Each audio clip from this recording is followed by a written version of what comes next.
మార్కాపురం అనగానే మనందరికీ గుర్తొచ్చేది కందులవారి ఫ్యామిలీ. సో నారాయణ రెడ్డి గారి ఇంట్లో ఉన్నాం ప్రజెంట్, ఆయనతో మాట్లాడేద్దాం. సో నారాయణ రెడ్డి గారు నమస్తే. అంత పెద్ద యాక్సిడెంట్ జరిగింది, కోమాలకు కూడా వెళ్ళిపోయారు. కష్టం అనుకున్న ఒక కాలం అది. ఎవరన్నా నాయకులు వచ్చి చూడటం జరిగిందా సార్? నిజంగా చెప్పండి. నాయకులు అందరూ వచ్చారు, ఫ్రెండ్స్, గుంటూరు జిల్లా వాళ్ళు వచ్చారు. చంద్రబాబు గారు వచ్చారా? కొన్ని మనం మాట్లాడకూడదు కానీ అంటే మీరు ఎమ్మెల్యేగా ఉన్నప్పుడు మీ హయాంలో మీరు చేసింది ఏంటంటారు మరి ఈ నియోజకవర్గానికి? చెప్పుకోవాలంటే మాకు చాలా సిగ్గుచేటైన విషయం. కానీ వెలుగొండ ప్రాజెక్ట్ కూడా ఇంతవరకు కాలేదు. మొన్న మరి జగన్ గారు ఓపెన్ కూడా చేశారు కదా, మీరు కూడా బిందె నీళ్ళు పోసి వచ్చారా? మా ఏరియాలో ఈ వైఎస్ ఫ్యామిలీని బాగా గుడ్డిగా నమ్మారు. ఈసారి మార్కాపురం ప్రజలు నన్ను ఓడిస్తే నేను చచ్చిపోతా, నేను బతకడం కూడా దండగా. 100%. నేను చచ్చిపోతాం, ఆయన చచ్చిపోతే మేమే చచ్చిపోతాం. మీరు ముందున్నా కూడా నన్ను నమ్మకపోతే ఇంకా నేను ఎందుకు? మార్కాపురం రెడ్లు ఎందుకు నమ్మట్లేదు మిమ్మల్ని? టీడీపీలో ఉన్నందుక? వేరే పార్టీలో ఉండుంటే కంటిన్యూగా వన్ సైడెడ్గా కందుల నారాయణ రెడ్డి మార్కాపురం ఎమ్మెల్యే, దాన్ని మీరు ఏకీభవిస్తారా? ఇప్పటికీ కొందరు అంటుంటారు మా పార్టీలో ఏంటో నువ్వే అన్నా కంటిన్యూగా ఎమ్మెల్యేవు. రాజకీయ నాయకులకి ఫుల్ టైం జాబ్ ఇది. బాబేమో యూఎస్లో ఉంటాడు, పాపం ఇంకొక చోట ఉంటుంది, ఎవరిని సరిగా చూసుకొని ఉండరు. పిల్లల్ని కొంత నెగ్లెక్ట్ చేస్తారు. మాట ఇచ్చారంటగా చంద్రబాబు నాయుడు గారు, 100%. మార్కాపురం గెలిపించుకోనరా కందుల నారాయణ రెడ్డి, మార్కాపురం జిల్లా ఇచ్చే బాధ్యత నాది అని. ఆయన బర్త్డే రోజు నాడు ప్రామిస్ చేశాడు. పోదామండి ప్రజల్లోకి ఒకసారి. మనం ఫ్యాన్ వైపు ఉన్నారా, సైకిల్ వైపు ఉన్నారా? ఒకసారి బయటకు వెళ్తే కానీ అర్థమవుతుంది మనకు కూడా. అంటే మార్కాపురం ప్రజలు రెడ్డి వర్గంలో ఉన్న కందుల నారాయణ రెడ్డి టీడీపీకి మక్కువ చూపుతున్నారా, లేకపోతే వైశ్య సామాజిక వర్గానికి మక్కువ చూపుతున్నారా రెడ్లు? ఇక్కడున్న నాగార్జున రెడ్డిని గిద్దలూరులో ఉన్న అన్నా రాంబాబుని కందుల నారాయణ రెడ్డి మీదకి బరిలోకి దింపుతున్నారంటే అర్థం ఏంటి దానికి మరి? ప్రజల్లో తీవ్రమైనటువంటి వ్యతిరేకత అయితే వాళ్ళ మీద వచ్చింది. నేను అంత చూస్తాను, నా కొడకల్లారా ఏమనుకుంటున్నారో అని మాట. ఇక్కడ ప్రజలు కూడా అనుకునేది ఏంటంటే ఇక్కడ పనికిరాని బొమ్మ ఆడ పనికి వస్తుందా, అక్కడ పనికిరాని బొమ్మ ఈడ పనికి వస్తుందా. ఇంకా ముందే ఎలా ఉందో చూద్దాం అసలు పరిస్థితి. గజ్జలకొండ అనే ఒక గ్రామంకి వచ్చాం. సో ఓటర్ నాడి ఏమనుకుంటుంది? సో ఈసారి కందుల నారాయణ రెడ్డి అనుకుంటుందా, లేకపోతే అన్న రాంబాబు అనుకుంటుందా? వాళ్ళ మాటలో తెలుసుకుందాం. అన్న చెప్పండి అన్న, ఏమనుకుంటున్నారు ఈసారి? ఎందుకు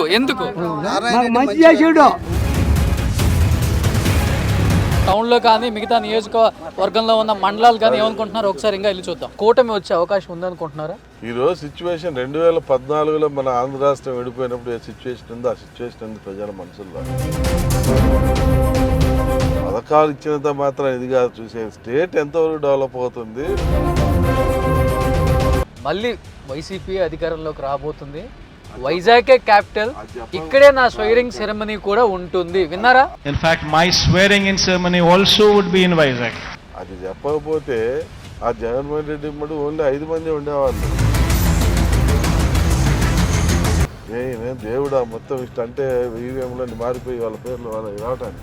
అంటే అధికారంలోకి వస్తే ఒకప్పుడేమో వాలంటీర్ వ్యవస్థని విమర్శలు చేసిన చంద్రబాబు నాయుడు కూడా నేను వచ్చినా కానీ వాలంటీర్ వ్యవస్థని ఏమాత్రం తీసేయను, అనుక్షణం ప్రజలు భయపడేటట్టు చేసింది వాలంటీర్ వ్యవస్థ. సిగ్నల్ సభలు చూసి టీడీపీలో కొంత భయం అయితే మొదలైంది అనే మాట వినిపిస్తుంది. టీడీపీ ఎప్పుడు భయపడాలండి? Wish you good luck. Thank you so much. Hi hello, welcome to Suman TV. నేను మీ రోషన్. సో ప్రజెంట్ మనం మార్కాపురంలో ఉన్నాం. మార్కాపురం అనగానే మనందరికీ గుర్తొచ్చేది కందులవారి ఫ్యామిలీ. బయట వినిపిస్తూ ఉంది, మార్కాపురంలో రాజకీయ సమీకరణాలు మారాయా, అన్నా రాంబాబుని ఓడిస్తా, 2024లో టీడీపీ జెండా ఎగరవేస్తా అనే నినాదాలు కూడా వినిపిస్తున్నాయి. కందుల నారాయణ రెడ్డి గారి ఇంట్లో ఉన్నాం ప్రజెంట్, ఆయనతో మాట్లాడేద్దాం. సో నారాయణ రెడ్డి గారు నమస్తే. ఫస్ట్ మిమ్మల్ని చూడగానే చాలా హ్యాపీగా ఉంది సార్, ఎందుకంటే మళ్ళీ నిండుగా ఉన్నారు. 8 నెలల క్రితం నిజంగా చెప్తున్నాను, రాజకీయాలు పక్కన పెడితే నా కళ్ళమ్మటి తెలియకుండా నీళ్ళు వచ్చేసాయి.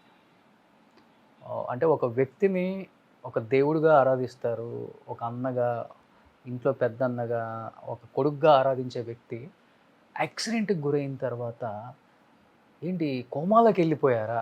ఇలా జరిగిందా అని ఒక బాధ అయితే కలిగింది బాగా. తర్వాత మీ అబ్బాయికి కూడా ఫోన్ చేసి మాట్లాడాను, రికవరీ అయ్యారు, బాగున్నారు అన్నారు. ఇప్పుడు కరెక్ట్గా ఉన్నారు సార్. భగవంతుని దయ. సో మళ్ళీ పూర్వవైభవం వచ్చింది మీ ఫేస్లో ఇంకా కానీ. రాలేదు. ఫేస్ వరకు వచ్చింది కానీ Okay. బాడీలో ఇంకా కొన్ని అంటే ఇప్పుడు కాళ్ళు ఒకటి ప్రాబ్లమాటిక్ గా ఉంది, సెట్ కాలేదు. మళ్ళీ ఆపరేషన్ అంటున్నారు. ఓకే. కాకపోతే ఏంటంటే ఇప్పుడు ఎలక్షన్ స్టార్ట్ అయింది కాబట్టి ఇప్పుడు ఆపరేషన్ చేసుకుంటే కష్టం అని చెప్పి అసలు మీ కాళ్ళకి ఇంకా కట్టడి చేయలేం మనం, వద్దన్నా కానీ వెళ్ళిపోతారు. అట్లా చిన్నగా నెట్టుకుంటూ పోతున్నారు. తర్వాత ఎలక్షన్స్ అయిపోయినాక ఆపరేషన్ చేయించుకోవాలి. యువగలంలో కూడా స్పీచ్ విన్నాను, ఆ చైర్లో కూర్చొని కూడా అంత పవర్ఫుల్గా మాట్లాడారు, కానీ ఎక్కడో తెలియని ఒక బాధ అయితే ఉంది చాలామందికి. అవును. బట్ ఇప్పుడు చూస్తున్న వాళ్ళు చాలా హ్యాపీగా ఫీల్ అవుతున్నారు. ఎలా ఉంది మార్కాపురం నియోజకవర్గం? వేడివేడిగా ఉందా, లేకపోతే కూల్గా ఏం లేదు, వార్ వన్ సైడ్ అవుతుంది అని ఎలా అనిపిస్తుందా మీకు? వారు వన్ సైడే ఉంటుంది. ఎలా? ఈరోజు సమీకరణాలు మారి క్యాండిడేట్లు మారినంత మాత్రాన ఏదో టైట్ అవుతుందేమో, ఓడిపోతారేమో అనేటువంటి ఫీలింగ్ కల్పించాలని ప్రయత్నం చేస్తూ ఉన్నారు ఒక వర్గం. కానీ వారైతే వన్ సైడే ఉంటుంది. ఎందుకంటే నా ప్రజల మీద నాకున్నటువంటి నమ్మకం, నేను 22 సంవత్సరాల శ్రమ ఉంది నా వెనక. ఈ 22 సంవత్సరాల నుంచి ఈ నియోజకవర్గంలో అణువణువు తిరిగాను, అణువణువు తెలుసు, ఎక్కడ ఏ ఊర్లో ఏ సమస్య ఉందో తెలుసు, ఈ మేజర్గా ఈ మార్కాపురం పట్టణ ప్రజలకు ఏం అవసరమో తెలుసు, ఈ పట్టణంలో ఏ మూలన ఇబ్బందులు ఉన్నాయో తెలుసు, ఏ మూల డెవలప్ అయిందో తెలుసు, ఏ మూలన ఏం చేయాలో తెలుసు. అన్నీ ఒక అవగాహన అయితే నాకుంది. నా ప్రజలకు కూడా ఉంది నా మీద ఒక నమ్మకం. నారాయణ రెడ్డి చెప్పిందంటే చేస్తాడు అని. అంటే అనుకుంటున్నారా? అంటే ముఖ్యంగా మీ ప్రాంతాలలో గెలిచిన సింహమే ఓడిన సింహమే అనే కొంతమంది క్యాండిడేట్స్ ఉన్నారు. నేను వస్తుంటే అరుస్తూ ఉన్నారు, అంటే మీరు ఎందుకు వచ్చారన్నా, ఏ ఇంటర్వ్యూకి వచ్చారు తెలియదు కదా వాళ్ళకి కూడా. అంటే ఇలా పలానా ఇంటర్వ్యూ అంటే మా అన్న గెలిచిన సింహమే ఓడిన సింహమే నా మీదకి వచ్చేస్తున్నారు. ఏంటి అంతలా ఏం చేశారు? 2 సార్లు ఓడిపోయారు కదా, అయినా సింహం ఎట్లా అయిపోయారు? ఓడినా సింహం ఎందుకు అవుతాం? సింహం కాదు.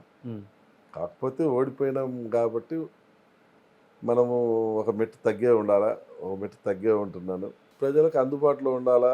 ఈ 5 సంవత్సరాల ఈ ప్రభుత్వంలో ఏ రకమైన ఇబ్బందులు ఫేస్ చేస్తామనేది చూశారు. వాళ్ళకు సపోర్టుగా నేను ఉండాలి కాబట్టి ఉన్నాను. ఈ 5 సంవత్సరాలు పోరాడాను, వాళ్ళతోటి కలిసి తిరిగాను, వాళ్ళ సమస్యల్లో పాలు పంచుకున్నాను. కానీ నేనైతే సింహాన్ని కాదు. ఫస్ట్ నుంచి ఎన్నైనా అంతే చేస్తారా రాజకీయాలు మీరు? రాజకీయంలో ఏ టైం ఏం చేయాలో చేయాలా, కానీ నేను హార్ష్గా పోయి చేసే సందర్భాలు ఎప్పుడో 1-2 సందర్భాల్లో వచ్చింది అంతేగాని ఎప్పుడు అంత హార్ష్గా రాలేదు. యాక్చువల్గా మాది బ్యాక్వర్డ్ ఏరియా, బాగా బ్యాక్వర్డ్ ఏరియా.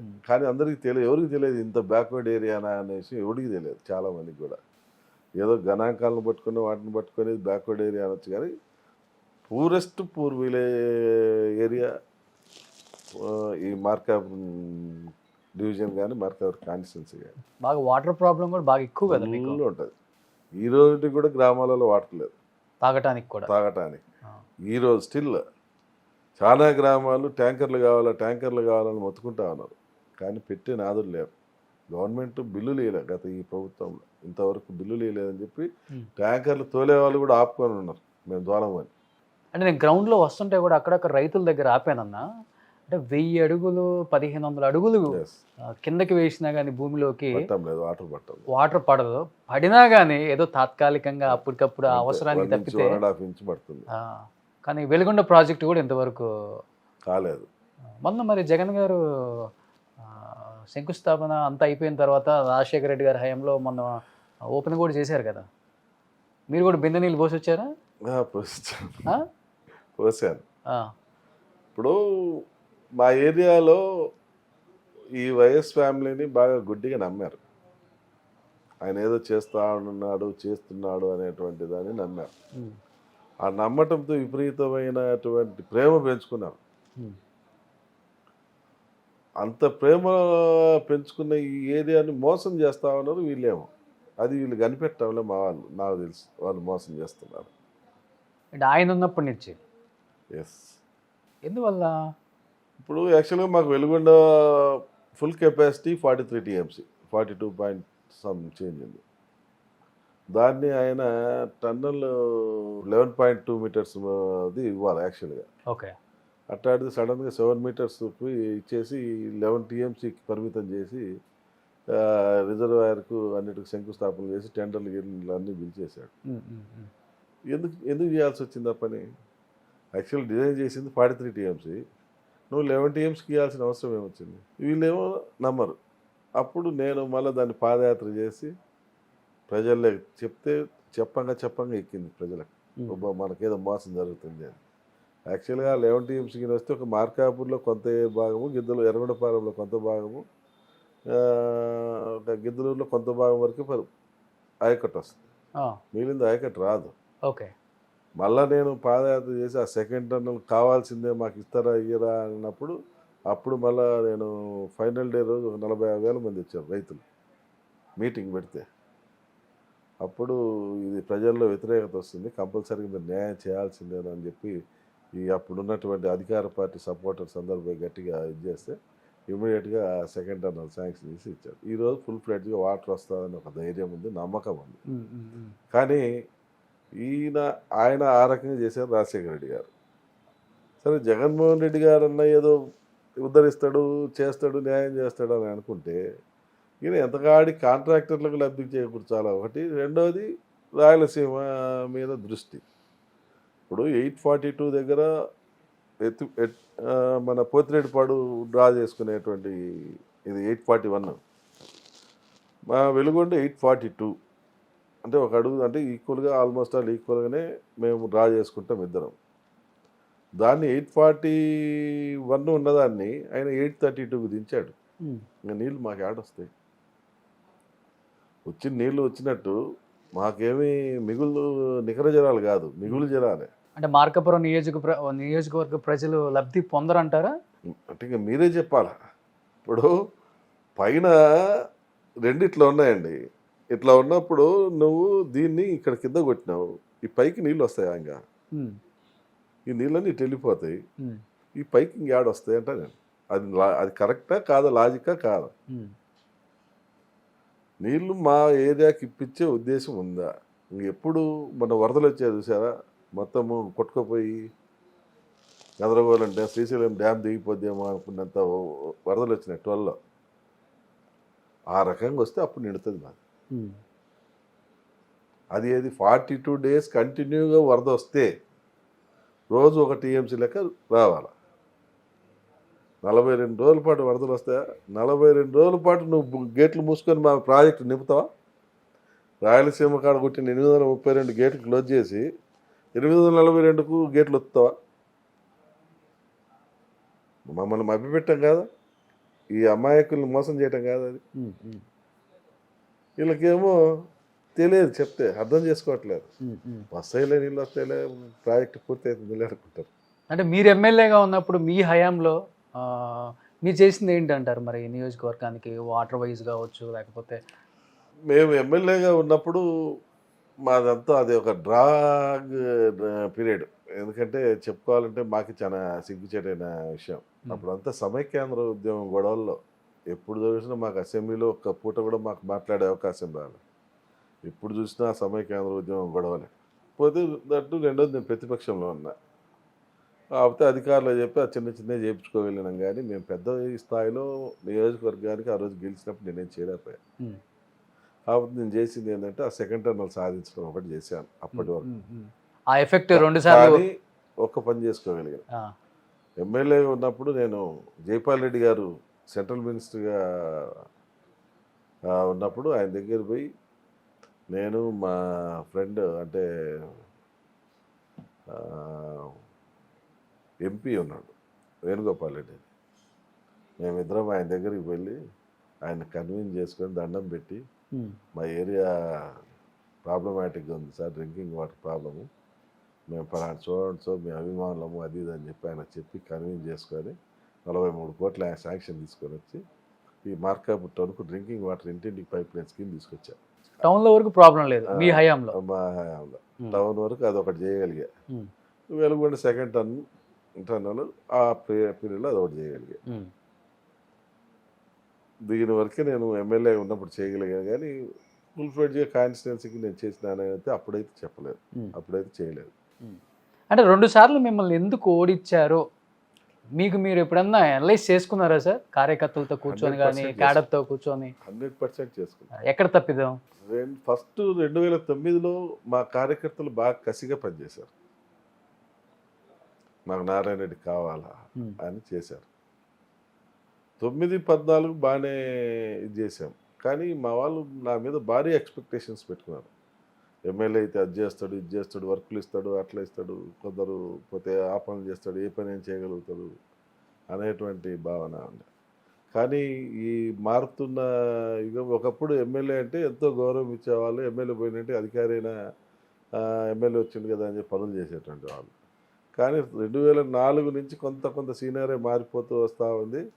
ప్రతిపక్షం వాళ్ళకు పనులు కానియకుండా అధికార పార్టీ వాళ్ళు ఒత్తిళ్ళు చేయటం, అది ఆఫీసర్లను ఒత్తేయటము, ఇటువంటి రూల్స్ అండ్ రెగ్యులేషన్స్ లేదంటే వాళ్ళకు కండిషన్స్ పెట్టడము, వీటి వల్ల నేను ఆ పీరియడ్లో మా క్యాడర్కి నేను ఎక్కువ హెల్ప్ చేయలేకపోయినా.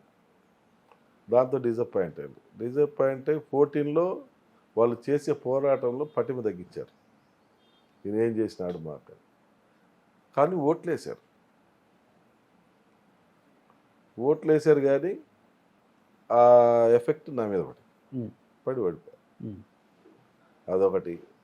రెండోది, అప్పుడు సడన్గా బీజేపీ తోటి మా పార్టీ అలయన్స్ కావటం, ఇక్కడ కొంత బీజేపీ అలయన్స్ అయిందని చెప్పి ముస్లిం మైనారిటీ సంఘాలు కొంత అండర్ కరెంట్గా మనకు బీజేపీ ఎఫెక్ట్ అని చెప్పి నా ఏరియాలో కొంత ఒక 20,000 పాపులేషన్ ఉంటుంది, వాళ్ళని అండర్ కరెంట్ పాస్ చేయడం, ఈ 2 కారణాల వల్ల నేను ఓడిపోయాను. 14-19కి వచ్చేసరికల్లా పనిచేశాను.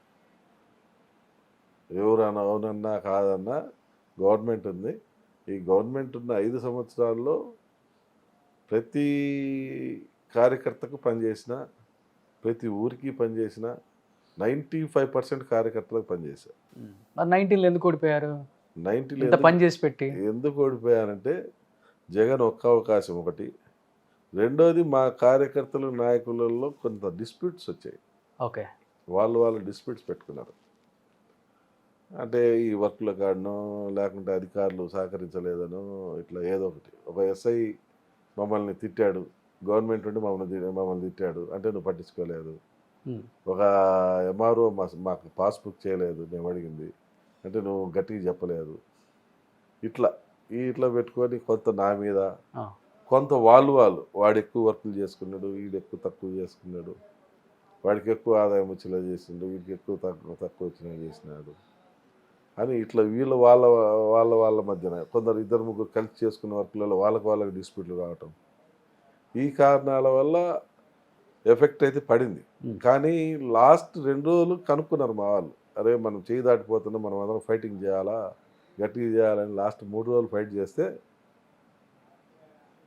ఓటమి తప్పించలేకపోయినా, కానీ కాకపోతే జిల్లాలో తక్కువ మెజార్టీ తోడిపోయినోడి కింద గుర్తింపు వచ్చింది. అంటే రాజకీయాలలో తిమ్మిని బమ్మి చేయొచ్చు, బమ్మిని తిమ్మి చేయొచ్చు. చూస్తూనే ఉన్నారు ఇన్ని సంవత్సరాల సీనియర్ మీరు రాజకీయాల్లో. చెప్పాలంటే రాజకీయ గురువు అని కూడా చెప్తుంటారు చాలామంది ఈ ప్రాంతాలలో మిమ్మల్ని. మీరు ఎందుకు మారలేకపోతున్నారు? అదే సిద్ధాంతం, అదే మంచితనం, అదే కట్టుబాట్లు, మాట తప్పకూడదు, ఇచ్చిన మాటలోనే నడవాలి, మనం తప్పుడు మార్గంలో ఎవరిని పోనీయకూడదు, మనము పోకూడదు, అట్లా ఉందే సార్ రాజకీయం ఇప్పుడు? విలువలతో కూడిన రాజకీయం చేయాలనేది ఒక ఆశయం. యాడ్ నుంచి వచ్చింది ఇది? నాన్న నుంచా లేకపోతే ఏదైనా రాజకీయ నాయకుని చూసి ఇన్స్పైర్ అయ్యిండ్రా? నాకు అంతో ఇంతో మా నాన్న కొంత బాబు గారు ఆయన గాడ్ ఫాదర్గా నేనైతే భావిస్తా అంట ఎప్పటికీ. ఎందుకంటే ఆయన ఇవన్నీ ఫాలో అవుతారా? ఎవరు? చంద్రబాబు నాయుడు గారు 100% ఫాలో అవుతాడు నా దృష్టి. ఆయన విలువలకు తక్కువ చేస్తాడని నేనైతే ఇంతవరకు ఐడెంటిఫై చేయలేకపోయాను. నేను ఏ ఇష్యూలో ఐడెంటిఫై చేసుకుని ఆయన 100% పర్ఫెక్ట్గానే చేసుకుంటూ వస్తున్నాను. కాకపోతే ప్రజలు అర్థం చేసుకునే దాంట్లోనే ఫలితాలు జరుగుతూ ఉంటాయి. ఇప్పుడు 2014-19 ఏ వర్గానికి ఆయన అన్యాయం చేయలేదు, కానీ ఒక్క అవకాశం కింద ఆయన తుడిపేసింది. 19-24 చూశారు ప్రజలు.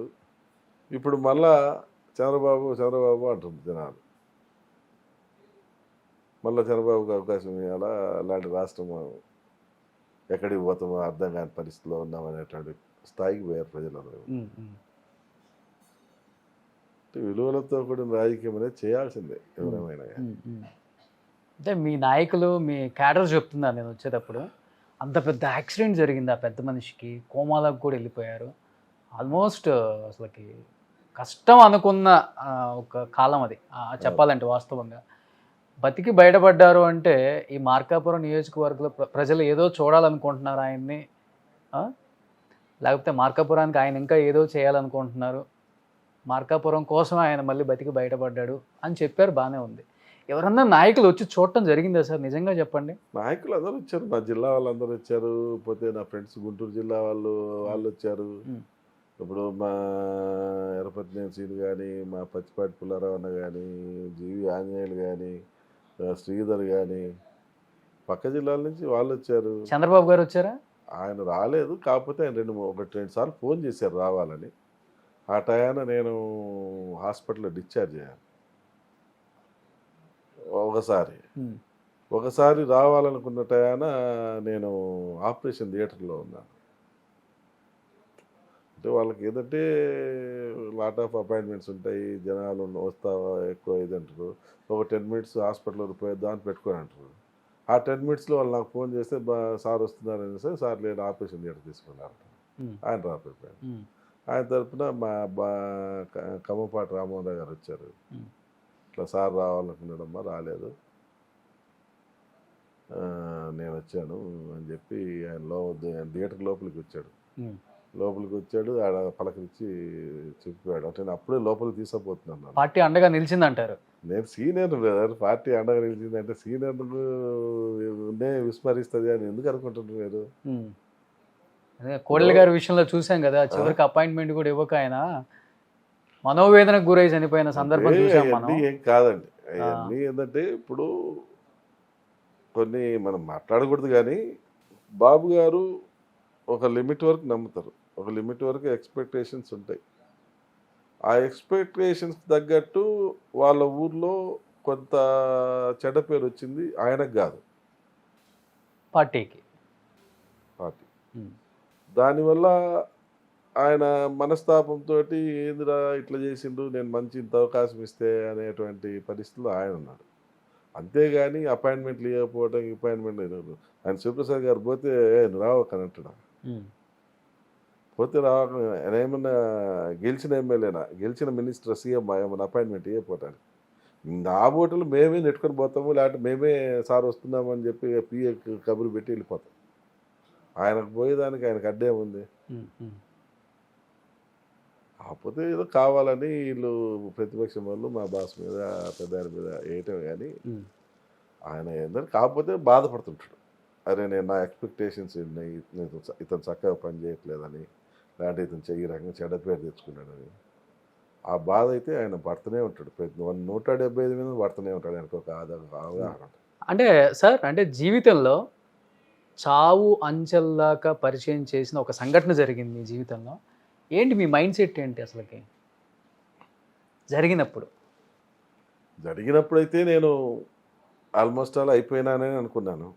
స్పాట్లో మీరు అనుకున్నారు? స్పాట్లో నేను అర్థమైంది, స్పాట్లో మేల్కొనే ఉన్నాను.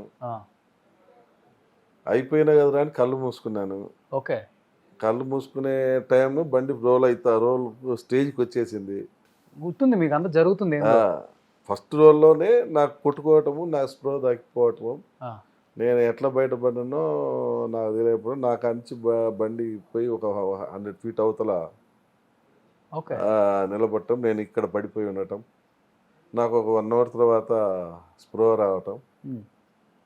ఆ స్ప్రో వచ్చిన తర్వాత అప్పుడు నా సెల్ తీసుకొని చిన్నగా నేను మా వాళ్ళకి ఫోన్లు చేసి, నేను పలానా ఏరియాలో ఇక్కడ ఉన్నాను, ఇక్కడ యాక్సిడెంట్ అయినట్టుంది, యాక్సిడెంట్ అయింది, నేను పలానా ఏరియాలో ఉన్నాను అని చెప్తే వాళ్ళు ఒక 1 hour కల్లా అందరూ అంబులెన్స్ అన్నీ తీసుకొని రావటం.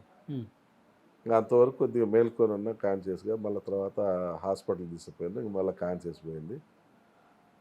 మళ్ళా యశోద హాస్పిటల్ చేరినాక మళ్ళీ అక్కడికి పోయినా ట్రీట్మెంట్ స్టార్ట్. ఎన్ని రోజులు ఉన్నారు కోమాలో?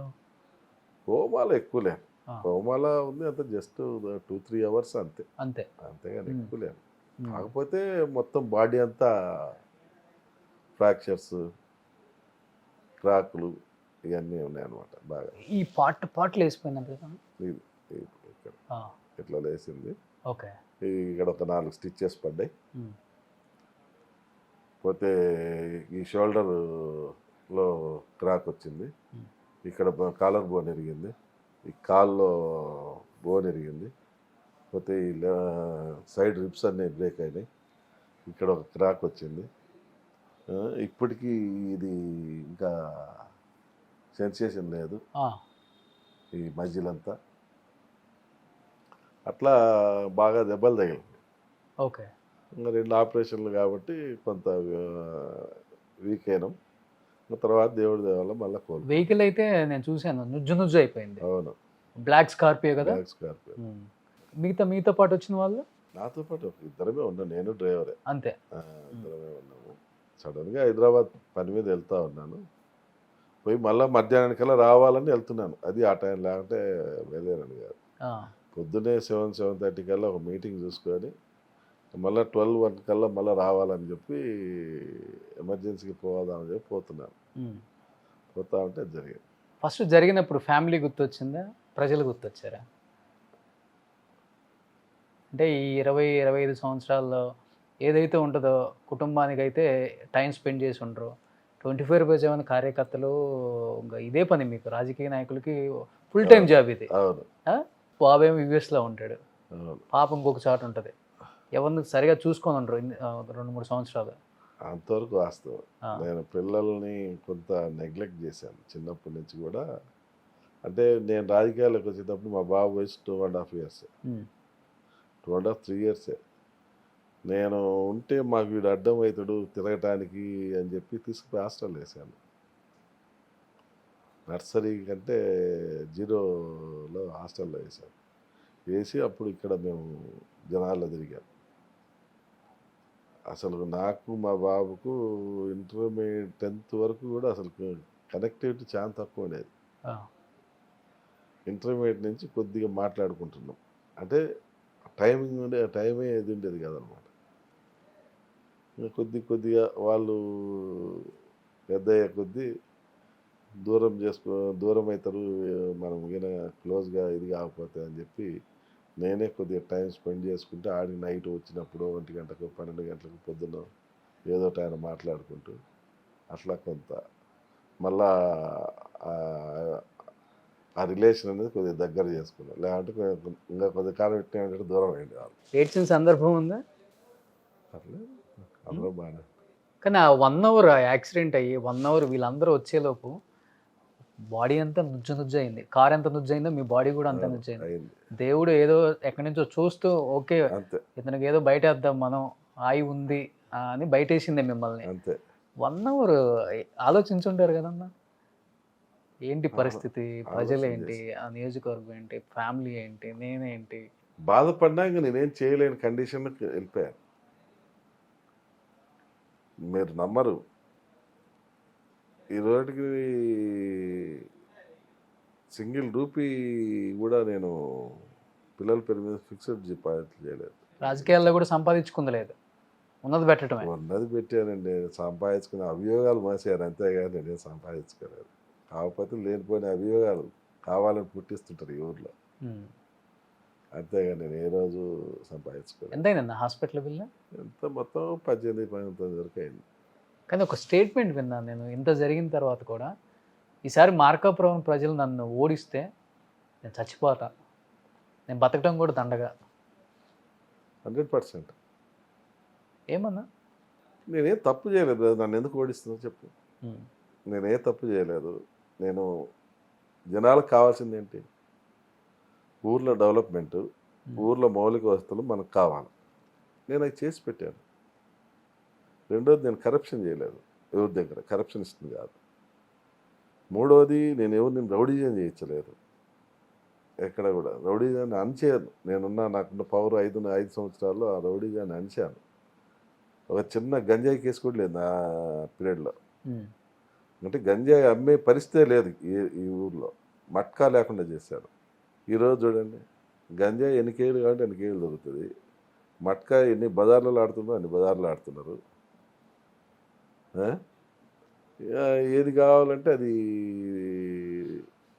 చేసుకునే పరిస్థితి. ఒక పక్క దౌర్జన్యాలు ఇన్ని జరుగుతూ ఉన్నాయి. మరి నన్ను ఎందుకు ఓడిస్తున్నారు? నేనేమన్నా తప్పు చేస్తే నువ్వు తప్పు చేసినవురా స్వామి అని చెప్పి తిరస్కరించాలి నన్ను. పైనుంచి చూసుకుంటే వెలుగొండ కోసం పోరాటం చేసిన, వెలుగొండ ఫుల్ ఫ్లెడ్జ్లో సాధించేదానికి కృషి చేసిన, వెలుగొండ తెస్తున్నా. అస్తవ్యస్తంగా గ్రామాలు కాదురా ఇవి అడవి ప్రాంతంలో ఉన్న గ్రామాలు అన్న గ్రామాలని ఈరోజు ప్రతి గ్రామంలో రోడ్లు వేపించి ఒక మంచి పట్టణ వాతావరణం తీసుకొచ్చిన. డ్రింకింగ్ వాటర్ లేక అల్లాడిపోతా ఉంటే పోయినసారి మా పీరియడ్లో ప్రతి ఊర్లో ట్యాంకర్లు పెట్టించి ఆ ఊరు తోలటం లేదా, ఎవడన్నా మిస్లీన్ చేస్తున్నాడా, కొట్టేస్తున్నాడా అని చెప్పి అబ్జర్వ్ చేసి వాటర్ ప్రాబ్లం లేకుండా చేశారు 5 సంవత్సరాలు. పోతే దగ్గర 2000 మంది కంటి ఆపరేషన్లు చేయించిన. సీఎం రిలీఫ్ ఫండ్లు దగ్గర 2000 మంది పైన తెచ్చిచ్చిన. ఆర్థికంగా హాస్పిటల్ పెట్టుకోలేమనుకున్న వాళ్ళకందరికి 2000 మంది పైన తెచ్చిచ్చిన. పోతే హిందువులకు సంక్రాంతి సంబరాలను చేస్తా, ముస్లిమ్స్కి ఇది చేస్తా, మన ఇఫ్తార్ విందులు ఇస్తా, క్రిస్టియన్స్కి సెమీ క్రిస్మస్ చేస్తా, ఊర్లకు రోడ్లు వేసిన, తారు రోడ్లు వేసిన, ఇల్లు ఇచ్చిన, పెన్షన్లు ఒక్క పెన్షన్ కూడా తీయనేలే తెలుసా మా పీరియడ్లో. అవతల వైఎస్ఆర్ పార్టీ, కాంగ్రెస్ పార్టీ వాళ్ళు పెన్షన్ ఒక్కటి కూడా తీయనేలే. ఒకవేళ ఎవడన్నా ఇనెలిజిబుల్ అని తెలిసినా కూడా వాడికి వచ్చింది గత ప్రభుత్వంలో ఇచ్చినప్పుడు నేను తీసేస్తే మళ్ళీ నేను తీసేసిన వాడిని ఎందుకు కావాలా సార్, తీసుకుని వాళ్ళ గవర్నమెంట్ అది ఆఫీసర్లు ఆ నింద మోసుకుంటారు అని చెప్పి ఎవడిని ఇబ్బంది పెట్టద్దని చెప్పారు.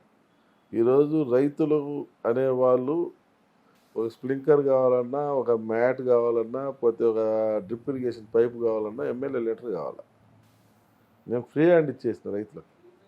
డైరెక్ట్ ఎంఆర్ఓ అగ్రికల్చర్ ఏవో దగ్గర పోయి ఏ పని కావాలో చేయించుకోండి, రైతు అనేవాడు కాపాడండి అని అట్లా ఏది పట్టినా చేయించిన. అంటే నా క్వశ్చన్ అన్నా, ఇంత నీతిగా రాజకీయం చేస్తున్నారు, సో ఎక్కడ కూడా ఇంత రిమార్క్ లేదు మీ మీద, ఎక్కడ కూడా నెగిటివిటీ లేదు.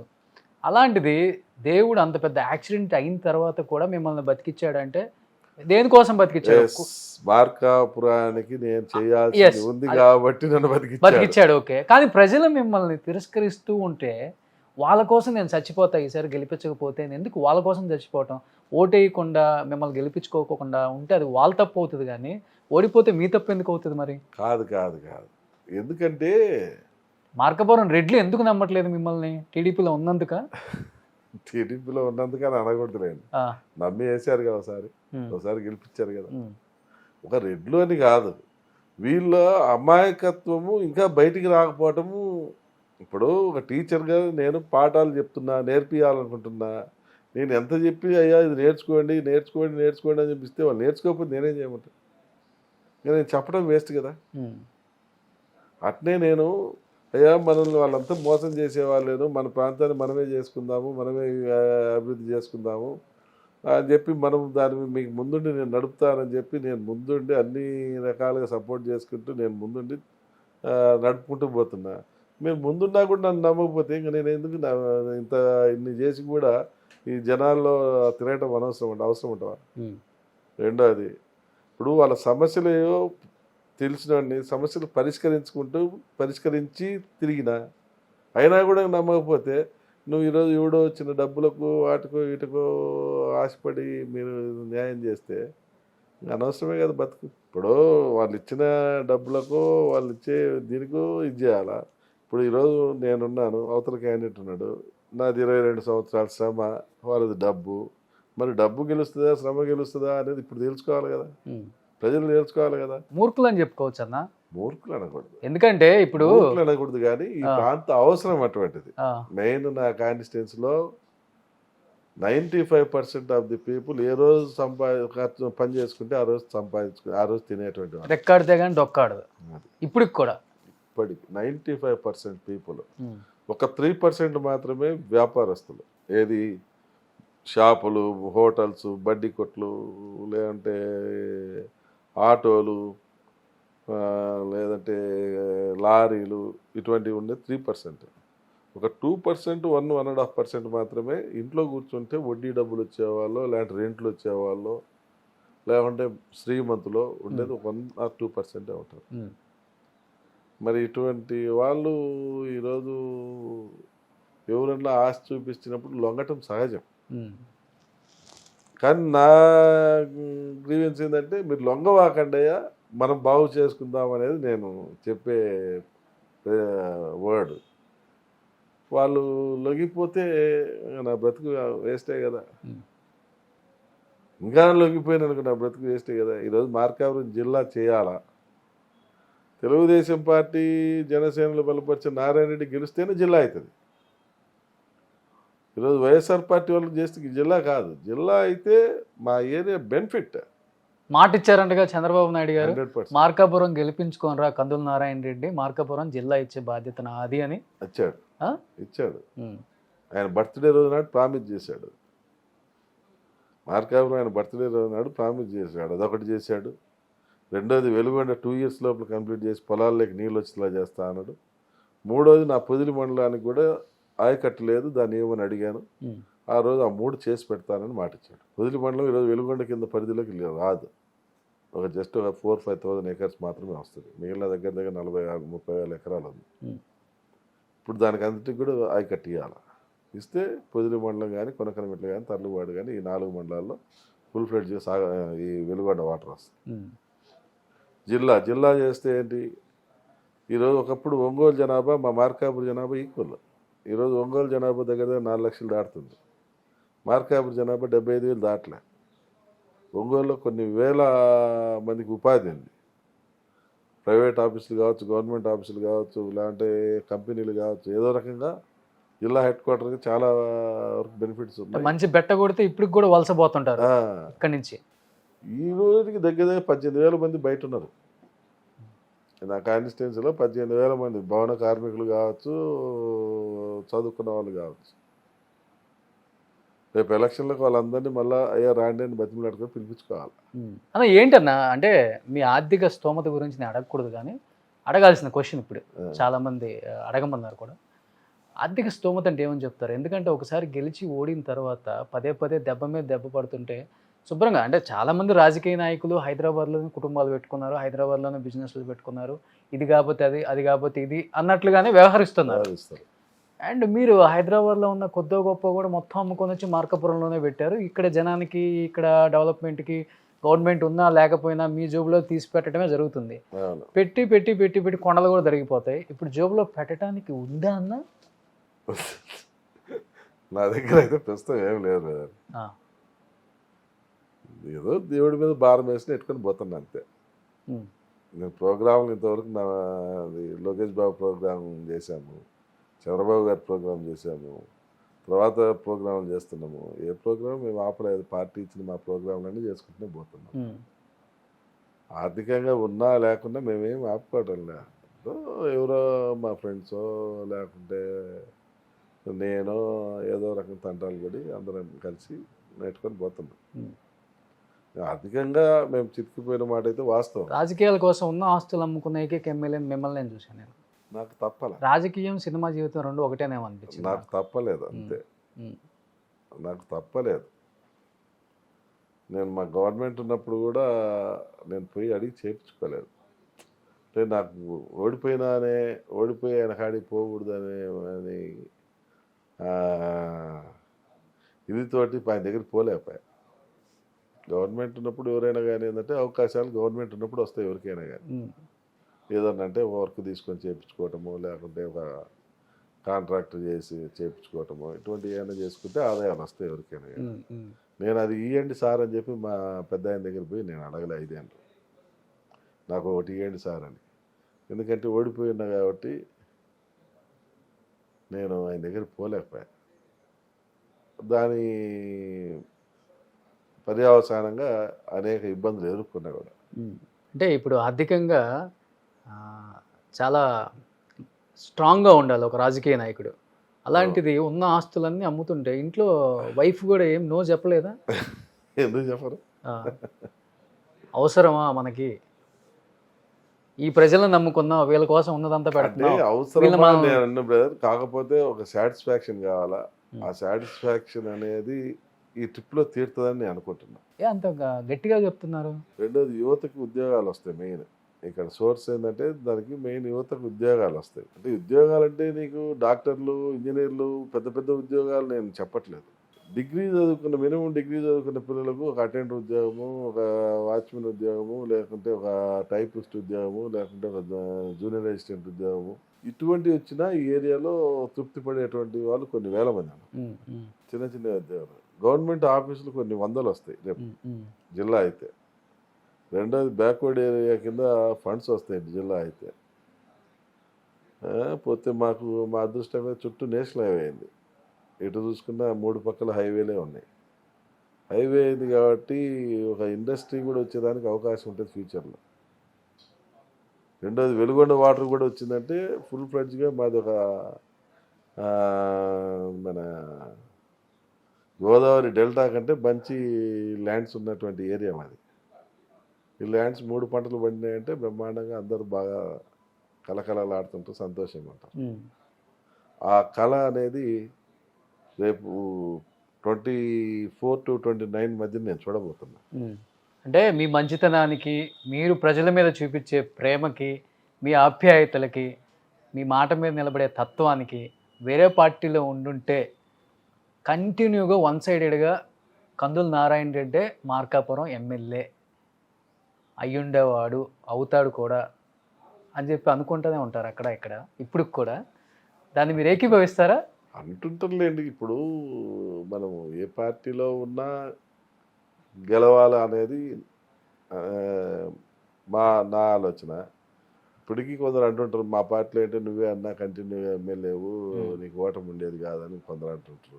సరే, ఇప్పుడు అదేంటంటే ఈ పోరాట ఫలితంలో వచ్చేటువంటి ఒడిదుడుకుల వల్లనే ఈ ఓటములు అనేవి జరిగింది. ఎందుకంటే ఇక్కడ 1,70,000 నుంచి 1,80,000 ఓట్లు ఉంటాయి అనుకుంటా. 2,11,000 180 పోల్ అయితే ఓన్లీ కందుల నారాయణ రెడ్డి ముఖం చూసి ఓట్లు వేసేటోళ్ళు ఒక 60,000 నుంచి 70,000 వరకు ఉంటారు ఇక్కడ అనేదైతే నేను విన్నా. ఓన్లీ ఆయన చూసి. అంటే అంత ప్రజాదరణ కలిగిన వ్యక్తులు చాలా తక్కువ ప్రకాశం జిల్లాలో చెప్పాలంటే. పార్టీ సింబల్ చూసి, మనిషిని చూసి వేస్తారు 2 విధాలుగా. బట్ మిమ్మల్ని చూసి ఫస్ట్ ఓటేసే ఓటర్స్ ఎక్కువ మంది ఉన్నారు ఈ నియోజకవర్గంలో. అంటే అర్థమవుతుంది ప్రజలకు ఎక్కడో కనెక్ట్ అయ్యి ఉన్నారు, అందుకే వదులుకోలేకపోతున్నారు నియోజకవర్గాన్ని. అయినా ఇంకొంచెం ఊపు ఉంటే వచ్చేస్తారేమో అని వినపడుతుంటుంది అక్కడక్కడ మాకు కూడా. నాకైతే ఆ ఐడియాలు, మా అంత క్యాలిక్యులేషన్స్ నాకు ఒక ఇది లేదు. కాకపోతే ఏంటంటే నేను అందరితో ఫ్రీగా ఉంటాను. నేను ఈ రోడ్డుకి నేను ఒక ఎమ్మెల్యేను, మీరు ఒక కార్యకర్తలు, నాయకులు అనే ఫీలింగ్ అయితే మా వాళ్ళకి ఎవరికి కూడా ఆ ఫీలింగ్ లేదు. సో ప్రజల్లో అయితే మార్పు వచ్చింది అనుకుంటున్నారు ఇక్కడ? 100% వచ్చిందా? వచ్చింది. 200% పక్కా వచ్చింది. కూర్చొని చెప్తున్నారా లేదా తిరుగుతున్నారా? నేను తిరుగుతున్నా కాబట్టి చెప్తున్నా. నేను కాలు బాగాలేకపోయినా నేను ఈడ్చుకుంటూ తిరుగుతున్నా, చూస్తున్నా, ప్రజల్లో ఉన్న రెస్పాన్స్ నేను కనిపెడుతున్నా కాబట్టి. ఏం చెప్తున్నారన్నా? ఏం చెప్తున్నారు అని అంటే వాళ్ళు ఒకటే చెప్తున్నారు, ఎక్కడికి పోయినా కూడా అయ్యా పోయినసారి తప్పు చేసినాం, ఈసారి నీకు న్యాయం చేస్తాం. పోదామండి ప్రజల్లోకి ఒకసారి మనం. పోదామా? చూద్దాం ఒకసారి. ప్రజల్లో చాలా మార్పు వచ్చింది ఈసారి. వన్ సైడెడ్గా కందుల నారాయణ రెడ్డిని గెలిపించడానికి మార్కాపురం ప్రజలు కంకణం కట్టుకున్నారు అని చెప్తున్నారు కాబట్టి ఒకసారి ప్రజల్లోకి వెళ్దాం. ఏ వైపు ఉన్నారో ఒకసారి, ఫ్యాన్ వైపు ఉన్నారా, సైకిల్ వైపు ఉన్నారా, ఒకసారి బయటకు వెళ్తే కానీ అర్థమవుతుంది మనకు కూడా. ప్లీజ్. కందుల నారాయణ రెడ్డి గారు సార్, ముఖ్యంగా చూసుకుంటే మార్కాపురానికి ఒక చరిత్ర ఉంది.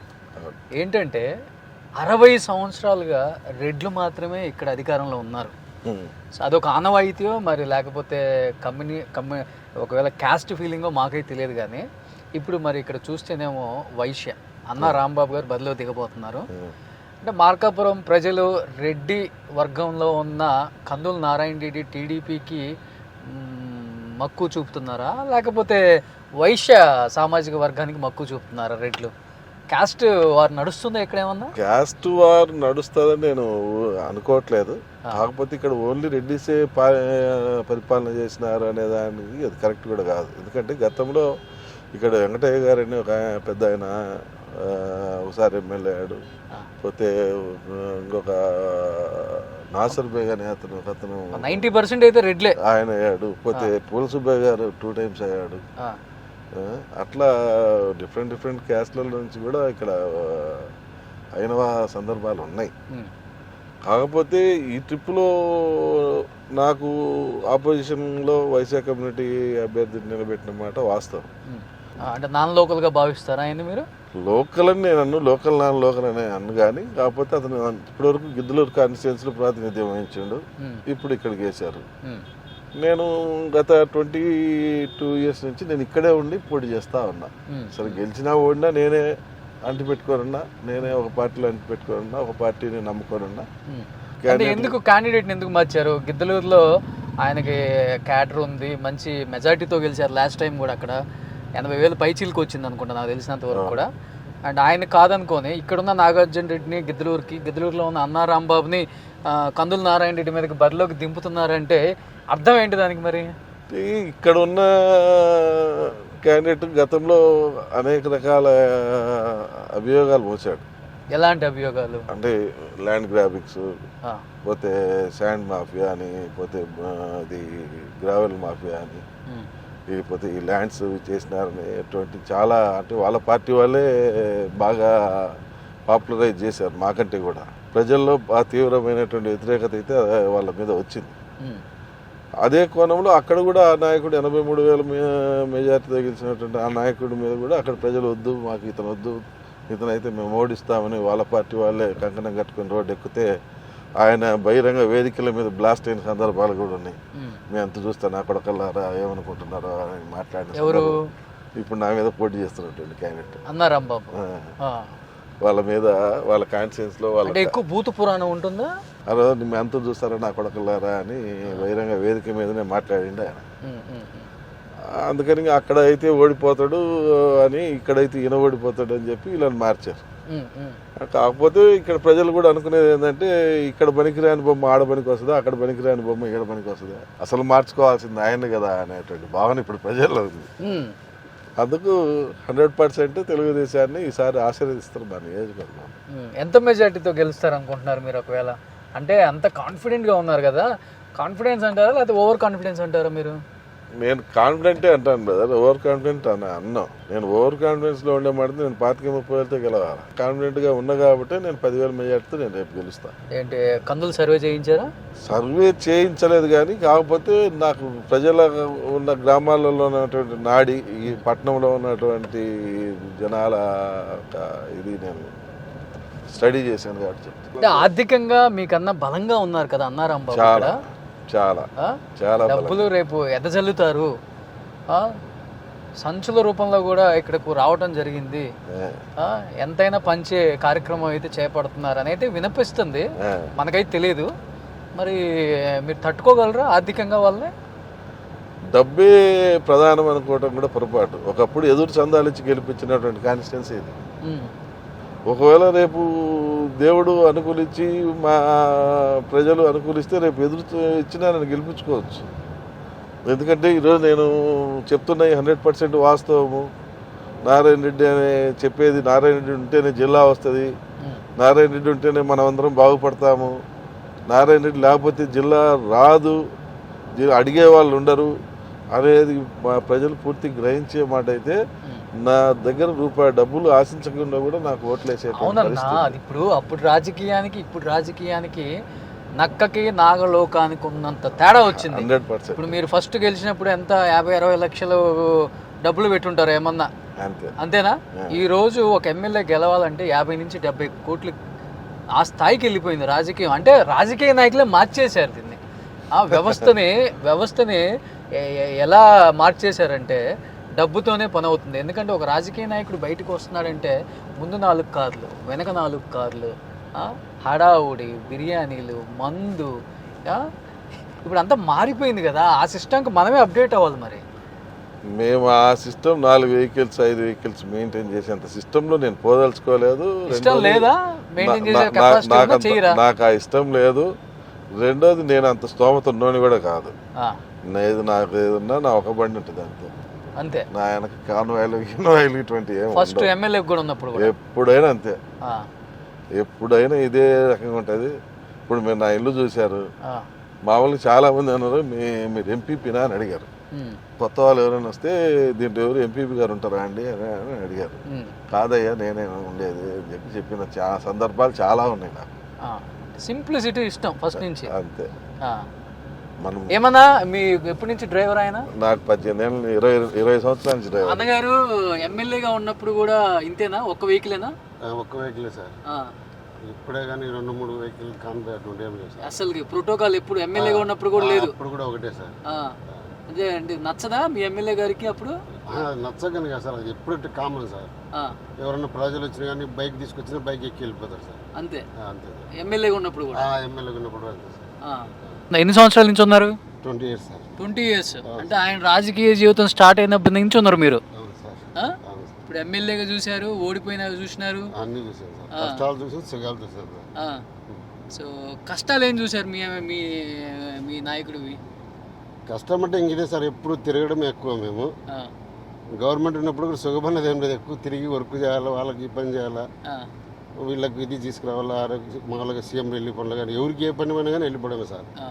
ఎవరితోనే కానీ 1 లీటర్ డీజిల్ కూడా కొట్టించుకొని సార్. భోజన ఖర్చులు కూడా మా సారే. అంతే. అడగద్దంటారు సార్. అడగదు. సో మీ చుట్టుపక్కల ఎవరు చెప్పరా? ఈ చుట్టుపక్కల జీవి ఆంజనేయులు కానీ, పత్తిపాటి పుల్లారావు కానీ, మరి గొట్టిపాటి రవికుమార్ కానీ, అన్న ఇప్పుడు ఇలా ఉండాలన్నా అలా ఉండాలన్నా? వాళ్ళంతా నాకు పెద్దన్న లాంటి వాళ్ళు. వాళ్ళ రేంజ్ కాదు. నేను రేంజ్ వేరే. అంటే రేంజ్ అంటే స్టేటస్ కూడా ఉండాలంటే ఆస్తులు అంతస్తులు కూడా ఉండాలి. మనం అంత ఆస్తులు అంతస్తులు మనకు అంత లేవు, మనం అంత మెయింటైన్ చేయలేము. సరే, కాకపోతే వాళ్ళు గాడ్ ఫాదర్లు పెద్దలు మాదిరిగా ఉంటారు. నాకు మంచి వెల్ విషర్స్. నాకు ఏదైనా మంచి అయినా చెడైనా నాకు మంచి సలహాలు ఇటువంటి చేస్తూ ఉంటారు. కుశలు వేస్తుంటారు. ఎట్టున్నావు అని అడుగుతుంటారు. నన్ను బాగా తమ్ముడు మారి చూసుకుంటారు పార్టీలో. ఎందుకంటే 22 years నుంచి నేను ఈ పార్టీలోనే ఉన్నా. రెండో పార్టీ మీద అసలు దృష్టి కూడా పెట్టుకోలేదు. నాకు ఎన్నో ఆఫర్స్ వచ్చినా కూడా పార్టీ మారిపోలేదు. పార్టీ కోసం మన ఎమ్మడే ఉన్నాడు అనేటువంటి రిగార్డు నాకు నా మీద వాళ్ళకి బాగుంది. Okay, super. ఇప్పుడు మనం ఏ ఊరు వెళ్తున్నాము? పక్కన ఊరు గజ్జలకొండ అని ఇక్కడ ఒక విలేజ్ ఉంది. గజ్జలకొండ, పూతలపాడు, గానోపేట అని ఈ 3 ఊర్లు ఈరోజు విజిట్. గజ్జలకొండలో కూడా ఏదో ఫేమస్ టెంపుల్ ఏదో ఉంది కదన్నా? టెంపుల్ కాదు, కాకపోతే గజ్జలకొండలో ఒక స్వామి ఉన్నాడు. జాతకాలు అవి చెప్తా ఉంటాడు. కొద్దిగా ఫేమస్ ఆయన. ఇంతకుముందు పూర్వం మోహన్ బాబు గారు కూడా బాగా వచ్చిపోయేవాళ్ళని చెప్పి అనేవాళ్ళు. Okay okay. సరే సరే, మేము గజ్జలకొండ పోతున్నాం. ఏమన్నా ఎట్లుంది ఈసారి? టీడీపీ బాగుందన్న.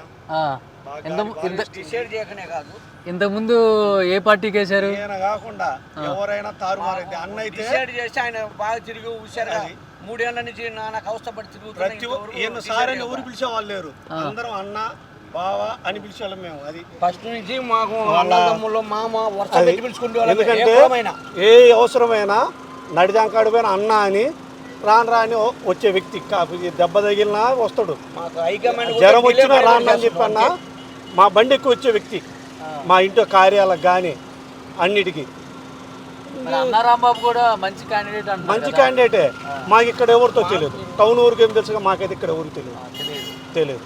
మాకు ఏదైనా ఉంటే నారాయణ అన్న, రామరెడ్డి అన్న వాళ్ళ ఫ్యామిలీతో మాకు వాళ్ళ ఒక నుంచి మా నాన్నోళ్ళు, మా జేజీ నాన్నోళ్ళతోటి వాళ్ళకి మాకు బంధాలు ఉన్నాయి. మీ ఊరంతా కూడా మా ఊరు ఒక్క ఊరు కాదు. పార్టీ అని చెప్పను కానీ నారాయణ రెడ్డి వైపు, నారాయణ వైపు మేమంతా ఉన్నాం. మాకు పార్టీ కాదు. నారాయణ అంటే మాకు ఒక బ్రాండ్. నారాయణ అంటే మేము అన్నలాగా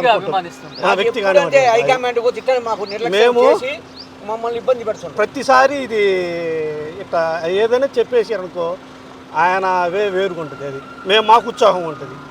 ఇది రాయవారం 5,000 ఓటింగ్ పంచాయతీ మొత్తం. ప్రతి ఒక్క ఇంటి పేరు, ప్రతి ఒక్క మనిషి పేరు చెప్పగలుగుతారు. మాకు అంత బంధం ఉంది. 5,000 మంది ఓట్లు వేయడానికి రెడీగా ఉన్నారా? రెడీగా ఉన్నాం. సో అది రూరల్లో కొన్ని విలేజెస్లో ఆయనకున్న పట్టు. నేను ఏదైతే ఇంటర్వ్యూలో చెప్పానో, పార్టీని చూసి కాదు మనిషిని చూసి ఓట్లు వేసేవాళ్ళు ఒక 60 నుంచి 70 వేలు ఉన్నారని చెప్తుంటే నేనే నమ్మలేదు. అతిశయోక్తి అనిపించింది కొంత ఇలాంటి ఒక బ్యాక్వర్డ్, అంటే నియోజకవర్గమే చాలా బ్యాక్వర్డ్ ఇది. మనకి ఏరియాలు చూస్తున్నప్పుడు అర్థమవుతుంది ఎంత బెట్ట ప్రాంతమో, వాటర్కి ఇబ్బంది, చాలా ఇబ్బందులు పడతారు, పంటలు పండవు, 1000-1500 అడుగులు వేయించినా కానీ వాటర్ పడిన పరిస్థితులు అనమాట ఈ ఏరియాలలో. అలాంటి వాళ్ళు కూడా మాకు ఇలాంటి వ్యక్తి వస్తేనే ఏదో మంచి జరుగుతుందని చెప్తున్నారు. కాబట్టి ఇంకా ముందే ఎలా ఉందో చూద్దాం అసలు పరిస్థితి. సో మార్కాపుర టీడీపీ అభ్యర్థి కందుల నారాయణ రెడ్డి గారి ఇంటర్వ్యూలో భాగంగా మనం ఒక గజ్జలకొండ అనే ఒక గ్రామంకి వచ్చాం. సో ప్రజెంట్ ఇక్కడ ప్రజలు ఏమనుకుంటున్నారు, సో ఓటర్ నాడి ఏమనుకుంటుంది, సో ఈసారి కందుల నారాయణ రెడ్డి అనుకుంటుందా లేకపోతే అన్న రాంబాబు అనుకుంటుందా, వాళ్ళ మాటలను తెలుసుకుందాం. అన్న చెప్పండి అన్న, ఏమనుకుంటున్నారు ఈసారి? నారాయణ రెడ్డి ఎందుకు కొన్ని సంవత్సరాల నుంచి ఊర్లలో తిరుగుతున్నాడు, అనుభవం గల్లోడని అభిమానం. మరి ఎందుకు ఓడిచ్చారు? ఇప్పుడు ఏదో ఓడిపోయింది తెలియదు కానీ ఇప్పుడు మాత్రం గెలిపియాలని అందరి అభిమానం. లేదు ఆయన కావాలి, ఆయనే కావాలి మాకైతే. ఎందుకంటే ఇంతకుముందు ఎప్పుడైనా మాకు పార్టీ ఓడిపోయినా కానీ ఇప్పుడు ఆయనే పనులు చేస్తున్నాం మాకు. ఆయన అయితే ఒక మాట అన్నారు ఇంటర్వ్యూలో భాగంగా నాతో. సో అంత పెద్ద యాక్సిడెంట్ జరిగి కోమాలోకి వెళ్ళి కూడా మార్కాపుర ప్రజల ఆశీస్సులు ఉండబట్టి నేను బతికి బయటపడ్డాను అని ఇంకొక మాట అన్నారు. మార్కాపుర ప్రజలు ఈసారి నన్ను గెలిపించకపోతే నేను బతకటం దండగా, నేను చచ్చిపోతాను అని ఒక స్టేట్మెంట్ ఇచ్చారు. దానికేం చెప్తారు?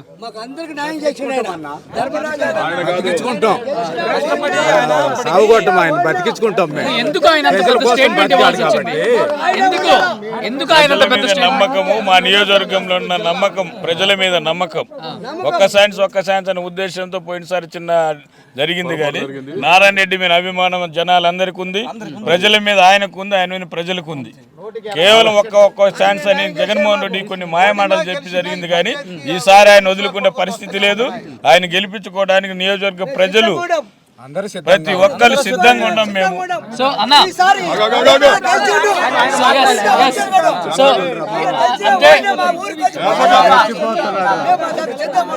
ఇంటర్వ్యూలో చెప్పారు కానీ మీరు ఎందుకు అంత పెద్ద స్టేట్మెంట్ ఇవ్వాల్సి వచ్చింది?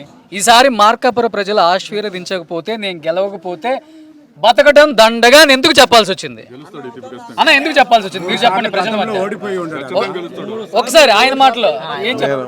నేను ఒకటే చెప్పాను, నేను నా నియోజకవర్గంలో ప్రజలకు ఇప్పుడు ఏ అవసరమైతే ఆ అవసరానికి స్పందించిన, నియోజకవర్గంలో గ్రామాలకు కానీ పట్టణానికి కానీ ఏ అవసరమైన పనులను చేసిచ్చిన, నీళ్ళ సమస్య పరిష్కరించిన, రోడ్లు చేసిన, పోతే లోన్లు చేసిన, ఇల్లు ఇచ్చిన, పొలాలు క్లియర్ చేయించిన, పెన్షన్లు ఇబ్బంది లేకుండా చేయించిన, పోతే గవర్నమెంట్ నుంచి వచ్చే ఏ ఒక్క స్కీమ్ కూడా ఈ వెనుకబడ్డ ప్రాంతం అని చెప్పి చిన్న చూపు లేకుండా పక్క నియోజకవర్గాలతో పాటు సమానంగా తీసుకొని వచ్చి అందరికంటే ఎక్కువ తీసుకొచ్చి చేయించిన.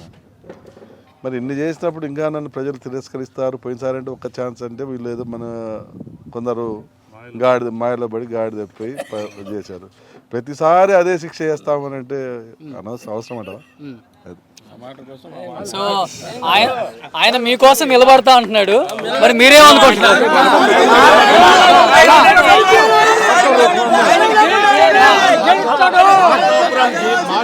జిల్లా హాస్పిటల్ చేయించిన నాయకుడు నారాయణ రెడ్డి గారు. ఇప్పటి వరకు కాంగ్రెస్ వాళ్ళు అధికారంలో ఉంటే మార్కాపురం హాస్పిటల్ ని నాయకుడు నారాయణ రెడ్డి కోసం నారాయణ రెడ్డి గారు లేకపోయింటే మార్కాపురంలో దరిమడుగు దగ్గర పెట్టుకొని అల్లూరు పోలేరమ్మ వరకు డబల్ రోడ్లు సిమెంట్ రోడ్లు ఇచ్చినటువంటి నాయకుడు నారాయణ రెడ్డి గారు. 250 రూపాయలకే 250 రూపాయలకు నల్లా ఇవ్వడం జరిగింది. ఇప్పుడు నారాయణ రెడ్డి తప్పకుండా వస్తాడు, మళ్ళా మాకు న్యాయం చేస్తాడు. అంటే ఆయన అన్నాడన్నా, ప్రజలు ఈసారి గెలిపించకపోతే నేను బతకడం దండగా అన్నాడు. నేను చచ్చిపోతాము, ఆయన చచ్చిపోతే నేను చచ్చిపోతాము. ఆయన జిల్లా రాకుంటే మేము చచ్చిపోతాము, మొత్తం చచ్చిపోతాము. మళ్ళీ అదాన్ని ఆయనకి గెలకుండా మేమే చచ్చిపోతాం. జిల్లాకే చేయకుండా మాకు ఇంత న్యాయం చేసిన ఎమ్మెల్యే ఎవరు లేరు. ఈయన ఎక్కడ మాకు న్యాయం చేసింది? గెలిచిన ఎమ్మెల్యే అన్న చేసిండు. మా ఊర్లో ఎకరాలా? ఈ నియోజకవర్గానికి ఈయన ఓడిపోయిన వచ్చి నేను 40 సంవత్సరాలు జాతీయం చేస్తాను. ఈ నియోజకవర్గానికి ఆ నూరైనా సరే కందులానంటే మంచి చెట్టు చేసిండు, కానీ ఏ ఎదవలు మంచి చేసిండు, పనికి మళ్ళీ కూడా లేడు. కందులానంటే మీకు దండం పెడతాం. మాకు ఇట్లాంటి ఎమ్మెల్యే ఎప్పుడు కందులానంటే ఈయన మాకు న్యాయం చేసింది. గెలిచిన ఓటు 40 సంవత్సరాల నుంచి ఉన్నాడు. మాకు ఈ నమ్మకం. గెలిచాడు కానీ వచ్చి ఊర్లోకి వచ్చాడు. సో ఇది మార్కాపురం నియోజకవర్గ ప్రజల నాడైతే ఇదైతే తెలుస్తుంది మనకి. చూద్దాం ఇంకొన్ని ప్రాంతాలు అయితే చూద్దాం ప్రజలు ఏమనుకుంటున్నారు. సో కందుల నారాయణ రెడ్డి వైపు ఉన్నారా, లేకపోతే ఫ్యాన్ గాలి వీస్తుందా, ఈ నియోజకవర్గ ప్రజలు అసలు ఏమనుకుంటున్నారు, పూర్తిగా టౌన్లో కానీ మిగతా నియోజకవర్గంలో ఉన్న మండలాలు కానీ ఏమనుకుంటున్నారు ఒకసారి ఇంకా వెళ్ళి చూద్దాం. నారాయణ రెడ్డి గారు, అంటే చూస్తున్న ప్రతి చోట అయితే ప్రజాదరణ అయితే బాగా కనిపిస్తుంది. మార్పు ఉందో లేదో అది ఓటర్ ఆ రోజు వాళ్ళ మైండ్లో ఏమనిపిస్తుందో అది మనం చెప్పేది కాదు, చూసేది కాదు. కాబట్టి ఓవరాల్గా ఏమనుకుంటున్నారు? టీడీపీ కూటమి వచ్చే అవకాశం ఉందనుకుంటున్నారా? ఈరోజు సిచ్యువేషన్ 2014లో మన ఆంధ్ర రాష్ట్రం విడిపోయినప్పుడు ఏ సిచ్యువేషన్ ఉందో ఆ సిచ్యువేషన్ ఉంది ప్రజల మనసుల్లో. ఆ రోజు ఆంధ్ర రాష్ట్రం విడిపోవటానికి నవరత్నాలు పూర్తిగా అన్ని స్థాయిలకు అందినాయి. ఎస్సీ ఎస్టీ మైనారిటీలు బీసీలు బాగుపడ్డారు. వైసీపీ పథకాలు మా ప్రభుత్వం కూడా ఇచ్చాం బ్రదర్. పథకాలు ఇచ్చినంత మాత్రం ఇది కాదు చూసేది. స్టేట్ ఎంతవరకు డెవలప్ అవుతుంది, మన పిల్లలకు భవిష్యత్తు ఎంతవరకు వాళ్ళు రూపుదిద్దుతా ఉన్నారు అనేది ఆలోచన చేస్తుంటారు. 2014లో ఆ రకంగా ఆలోచన చేసింటారు. ఏదో హైదరాబాద్ ఎప్పుడైతే పక్కకి వెళ్ళిపోయిన మరుసటి రోజు నుంచి మన స్టేట్ ఏంది, మనం ఎట్లా డెవలప్ చేసుకోవాలా, ఈ ఆలోచనలో ప్రతి ఒక్కరు పడ్డారు. ఆ రోజు మనం ఎంతకాడి మన రాష్ట్రాన్ని మనం కాపాడుకుందాము అనేటువంటి పరిస్థితికి వచ్చారు లాస్ట్కు. అందుకనే వాళ్ళు ఆ రోజులలో ఎక్కువ అమౌంట్స్ కూడా, అంటే స్టేట్ డెవలప్మెంట్ కోసం ఎక్కువ ఫండ్స్ తెచ్చేదానికి కూడా చంద్రబాబు నాయుడు గారు వాళ్ళందరూ అప్పుడు కష్టపడి పనిచేశారు. అవన్నీ ఇప్పుడు బాగా ప్రజలకు గుర్తున్నాయి. మళ్ళీ ఈరోజు అదే సిచ్యువేషన్ కోరుకుంటున్నారు. 2014లో ఏ సిచ్యువేషన్ ఉందో అదే సిచ్యువేషన్. అదే రాష్ట్రం అంతా అప్పులు ఊబైపోయింది, డెవలప్మెంట్ లేవు. మళ్ళీ ఏదో ఒకటి చేసి డబ్బులు ప్రొక్యూర్ చేసి అందరికీ సంక్షేమాలు కానీ అభివృద్ధి కానీ రెండు సమానంగా జరిగేటువంటి నాయకుడు కావాలా అనేటువంటి ఆలోచన ఈరోజు ప్రజల్లో ఉంది. ఉండబట్టే ఈ స్పందన. అంత కాన్ఫిడెంట్గా చెప్తున్నారు జగన్మోహన్ రెడ్డి గారు. మళ్ళీ వైసీపీ అధికారంలోకి రాబోతుంది, వైజాగ్ క్యాపిటల్, ఇక్కడే నా స్వైరింగ్ సెరమనీ కూడా ఉంటుంది. విన్నారా? అది చెప్పకపోతే ఆ జగన్మోహన్ రెడ్డి ఓన్లీ 5 మంది ఉండేవాళ్ళు. అది చెప్తున్నాడు కాబట్టి వాళ్ళు ఏదో కాన్ఫిడెంట్ నింపేదానికి ఆ మాట చెప్తా ఉన్నాడు అతను. 175 అది అయ్యేదేనా, సాధ్యమయ్యేదేనా? నేను దేవుడా మొత్తం ఇష్టం అంటే ఈవీఎంలో మారిపోయి వాళ్ళ పేర్లు వాళ్ళ రావటానికి ప్రజల్లో వ్యతిరేకత అనేది తెచ్చిపెట్టుకున్నాడు. ఎప్పుడైతే అతను గవర్నమెంట్ ఆస్తులు ధ్వంసం చేసేసిండో అప్పుడే అతని ఇదేంటో బయటపడిపోయింది, క్రూయాలిటీ ఏంటో. దాన్ని దేనికో దానికి ఇంకో దానికి వాడుకున్నా బాగుండేది, కానీ పడగొట్టడం అనేది అతను చేసినటువంటి మెయిన్ దుర్మార్గమైన చర్య. దాని దెబ్బతో ప్రజల్లో కూడా ఒక అసహ్య భావన ఏర్పడింది. నిజంగా మీ కాన్స్టిట్యున్సీలో చెప్పండి, నాడు నేడులో బడులు బాగుపడలేదా? ఇంతవరకు ఎప్పుడు చూడని విధంగా గవర్నమెంట్ స్కూల్స్లో ఇప్పుడు వసతులు ఎలా ఉన్నాయి అంటే ఒకసారి చూస్తే చాలా అద్భుతంగా ఉన్నాయి అనిపించింది నాకైతే. బ్రదర్, స్కూళ్ళు వసతులు బాగాలేవని నేను చెప్పట్లేదు. స్కూళ్ళ వరకు కొద్దిగా దృష్టి పెట్టి పనిచేశాడు, అదొక్కటి సరిపోద్దా? స్కూళ్ళ వరకు అక్కడ సరిపోద్దా? ఊర్లో గ్రామాలలో ఈరోజు ప్యాకింగ్ వాడటంలే, తాగడానికి మంచినీళ్ళు లేవు, రోడ్లు లేవు, ఇంకా అసంతృప్తిగా మిగిలిపోయిన రోడ్లు ఉన్నాయి. వేసేదానికి కాంట్రాక్టర్లు ముందుకు రావటంలే. ఇదంతా దేనికి జరుగుతుంది? ఇదంతా ఇప్పుడు వాళ్ళు ఎందుకు దాని మీద ఇదవుతా ఉన్నారు? అందుకని మనం దేని మీద ఇది కావాల్సిన పని లేదు. చంద్రబాబు నాయుడు గారు వస్తే మళ్ళీ స్టేట్ డెవలప్మెంట్ అవుతుంది, మన జనసేన వస్తే ఇది అవుతుంది. ఈ జగన్ వస్తే దుర్మార్గాలు జరిగిపోతాయి, మళ్ళీ స్టేట్లు డెవలప్మెంట్ ఉండదు, మళ్ళీ వీళ్ళు దుర్మార్గాలు, వీళ్ళ దోపిడీలు వీళ్ళు చేస్తారు ఇంతకాడికి వాళ్ళ ఆస్తులకు కూడా పెట్టుకునే దానికి వాళ్ళు వర్క్ చేస్తారనేది ప్రజలకు అర్థమైపోయింది. ఏందండి దుర్మార్గంగా అయితే వాలంటీర్ వచ్చి భయపిస్తే వాలంటీర్ని చూసి పోసుకున్నారు తెలుసా. ఏడ పెన్షన్ తీసేస్తాడో, ఏడ అమ్మఒడి తీసేస్తాడో, ఏడ రైతు భరోసా ఎగ్గొడతాడో అని చెప్పి ఆల్మోస్ట్ ఆల్ చేతులు సంకలలో గుడ్డ పెట్టుకొని పూర్వము బాంచందర అని నిలబడుతుంది చూసినా ఆ టైప్ అయిపోయింది వాలంటీర్ వ్యవస్థ. అంటే అధికారంలోకి వస్తే ఒకప్పుడేమో వాలంటీర్ వ్యవస్థని విమర్శలు చేసిన చంద్రబాబు నాయుడు కూడా ఈ మధ్య కాలంలో ఒక స్పీచ్ లో మనకి కనిపించింది, నేను వచ్చినా గానీ వాలంటీర్ వ్యవస్థని ఏమాత్రం తీసేయను, కంటిన్యూ చేస్తానని కూడా స్టేట్మెంట్ ఇవ్వాల్సి వచ్చింది పరిస్థితి కదా. 100% వాస్తవమే. వాలంటీర్ వ్యవస్థ మేము మంచిది కాదని మేము అంటాంలే, కానీ వాలంటీర్ వ్యవస్థను దుర్వినియోగం చేశారంటాను నేను. అనుక్షణం ప్రజలు భయపడేటట్టు చేసింది వాలంటీర్ వ్యవస్థ. నువ్వు మీటింగ్కి బస్ ఎక్కకపోతే నీ పెన్షన్ పోద్దని భయపిస్తుంది. ఈ రోజుకి కూడా బస్ ఎక్కకపోతే పంపిస్తా అని చెప్పి చెప్తున్నారు. చూడండి సాయంత్రానికి ఎన్ని వస్తాయి. సిద్ధం సభలు చూసి టీడీపీలో కొంత భయం అయితే మొదలైంది అనే మాట వినిపిస్తుంది. అది 100% రాంగ్. టీడీపీ ఎప్పుడు భయపడాలండి? ఎవరికి భయపడాలా టీడీపీ? అది కాదు. ఇప్పుడు ఆయన దేవుడనే లేదంటే ఇంకోటనే దేనికి భయపడుతుంది?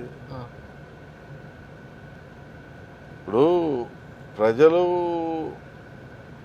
ఇష్టపూర్వకంగా 14లో మాకు ఇచ్చారు, ఇష్టపూర్వకంగా 19లో మీకు ఇచ్చారు. మళ్ళా ఈరోజు వాళ్ళ ప్రజలకు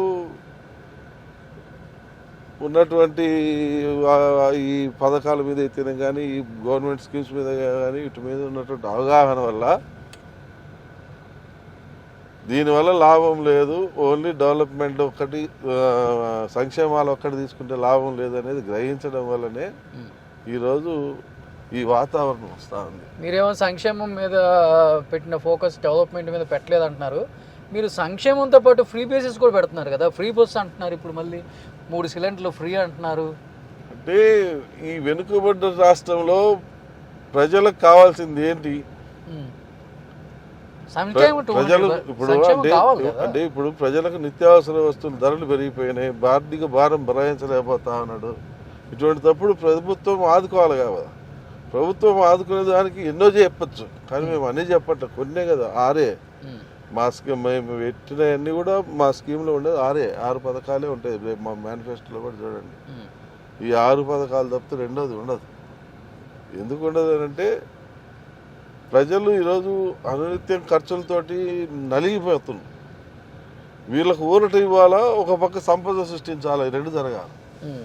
ఊరట ఇచ్చేదానికి మేము ఇస్తామమ్మా నెల అని చెప్పి ఒకటి చెప్పారు. రేపు సంపద సృష్టి మీద దృష్టి పెడతాం ఎక్కగానే, అప్పుడు సైమల్టేనియస్గా రెండింటికి ఒకటే సమన్వయం జరుగుతూ ఉంటుంది, మనం ముందుకు పోతా ఉంటాం. మీ నియోజకవర్గాల్లో 7వ గ్యారెంటీ లేదా? ఈ మధ్య స్వీట్ బాక్సులు పంచుతున్నారు కదా. లేదు మీరేం పంచట్లేదా స్వీట్ బాక్సులు? మేము అంత రేంజ్ కాదు, ఆ స్వీట్ బాక్సులు మేము పంచాం. ఏంటి అసలు స్వీట్ బాక్సులు కథ ఏంటి? ఈ మధ్య బాగా వైరల్ అవుతుంది. స్వీట్ బాక్సులు అంటే పాపం ఆయన కొత్తగా వచ్చాడు, అందరూ పలకాలి కదా, పలకాలి కాబట్టి స్వీట్ బాక్సులు వస్తున్నాడు. దాంట్లో మళ్ళా తిరగాలి కదా, స్వీట్లు ఉంటున్నాయి, డబ్బులు ఉంటున్నాయి, 2 ఉంటున్నాయి. తిరగాలి కాబట్టి అందరికి 5,000, 10,000, 25,000 ఆయన వాళ్ళ రేషియోని బట్టి డబ్బులు అమ్ముడుకు పోయి వాళ్ళని కనుక్కోవటం, అమ్ముడు వాడిని పట్టుకోవటం, అదే నీకు ఎంత ఇస్తావు అంత ఇస్తాను. కొత్త టెక్నిక్ అనమాట ఇది. ఇంటికి పోయి చూసుకొని బాక్సులు ఓపెన్ చేస్తే స్వీట్లు ఉంటాయి అనుకుంటే డబ్బులు ఉంటున్నాయి అంట కదా సార్ మీ నియోజకవర్గంలో. ఏదో బాగుంది కదా టెక్నిక్ కూడా, డబ్బులు పంచడానికి కూడా ఈజీగా ఉంది అనుకుంటా. కొత్త టెక్నిక్ ఇది, ఎప్పుడు లేదు, కొత్తగా ఈ మధ్య వైరల్ అవుతుంది బాగా వీడియో కూడా. నేను చూసి కాసేపు నవ్వుకుందాము మేము కూడా. కరెక్టే, వాళ్ళు డబ్బుతో రాజకీయం చేయాలనుకుంటున్న ప్రజలు, మేమేమో ప్రజాబలంతో రాజకీయం చేయాలనుకుంటున్నాం. మేము ఇప్పుడు డబ్బుతోటి ఏదైనా సాధించవచ్చు అనే దానికి ఒక ఎగ్జాంపుల్ గతంలో గిద్దలూరు నియోజకవర్గంలో చేశారు.